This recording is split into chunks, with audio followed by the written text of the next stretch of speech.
what's up you guys, it's Dorothy and welcome back to my channel. In today's video we're going to go into chapter 72 of Lost by James Patterson, so let's get right into this video. This video may contain sensitive topics and foul language. If you do not wish to continue, I suggest you click off the video now. You have been warned. I wasted no time once we were on board. Every minute was vital. We had to get to the people in the storage container. I'd worry about arrests and charges afterward. If this customs inspector Vasile was helping human traffickers, he was about to have the worst night of his life.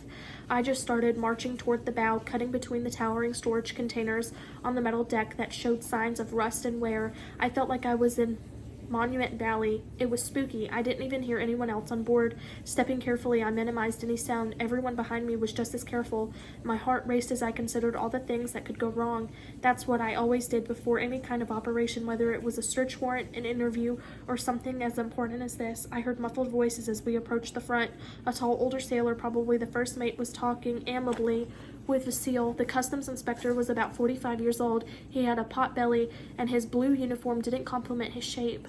The two men stood in front of a single container. There were air vents along the top. It was obvious what we were looking at. I stepped out of the shadows and came in full view of the two men. The sailor barked at me. No one is allowed on board. I immediately recognized his accent as Dutch. Marie stepped forward and spoke sharply to the man in Dutch, which caught him by surprise. It also tipped off Vasile that it was probably time to go. He backed away slowly and bumped into Rick, our own customs contact, who was clearly not happy. Rick grabbed Vasile by the shoulders and said, "I'm Rick Morris.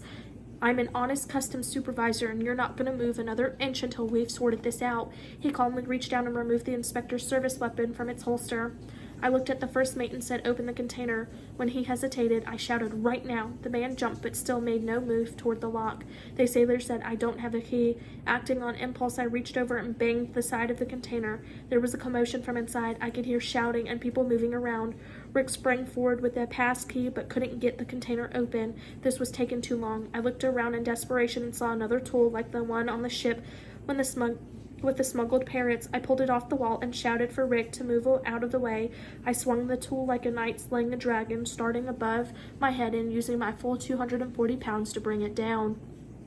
The sound of the captive people yelling gave me strength. I hit the lock perfectly on the first swing. The impact ran up my arm, but the door creaked open. This time I recognized the smell that hit me immediately. It was human waste and something else.